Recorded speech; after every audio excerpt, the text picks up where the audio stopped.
എന്താണ് നമ്മുടെ ഈ 5 നേരത്തെ നമസ്കാരത്തിൻ്റെ സിഗ്നിഫിക്കൻസ്?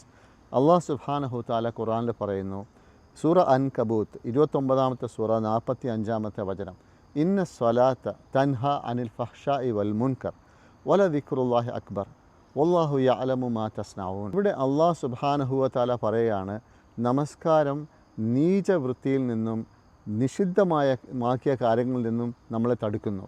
അള്ളാഹുവിനെ സ്മരിക്കുക എന്നുള്ളതാണ് ഏറ്റവും മഹത്തായ കാര്യം.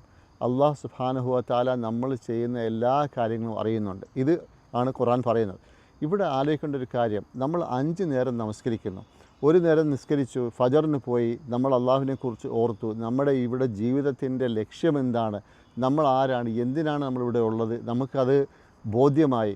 പിന്നെ നമ്മൾ രാവിലെ നമ്മുടെ കാര്യങ്ങൾ ചെയ്യുന്നു, ജോലിയിൽ പോകുന്നു, ബിസിനസ് ചെയ്യുന്നു. ഇവിടെയൊക്കെ നമ്മൾ അള്ളാഹു നമുക്ക് പറഞ്ഞു തന്ന, റസൂലുള്ളാഹി സ്വല്ലല്ലാഹു അലൈഹി വസല്ലം കാണിച്ചു തന്ന വഴിയിൽ നമ്മൾ നടക്കാൻ മാക്സിമം ശ്രമിക്കുന്നു.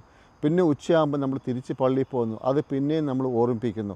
5 നേരം ഒരു വ്യക്തി, ഒരു മുസ്ലിം പള്ളിയിൽ പോകുന്നു അല്ലെങ്കിൽ നിസ്കരിച്ചിട്ട് ഈ 5 നേരവും നമ്മൾ ആ ഓർമ്മ പുതുക്കുകയാണ്. നമ്മൾ എന്തിനാണ് ഇവിടെ വന്നത്, എന്താണ് നമ്മുടെ ഉദ്ദേശം, നമ്മൾ എന്താണ് ചെയ്യേണ്ടത്.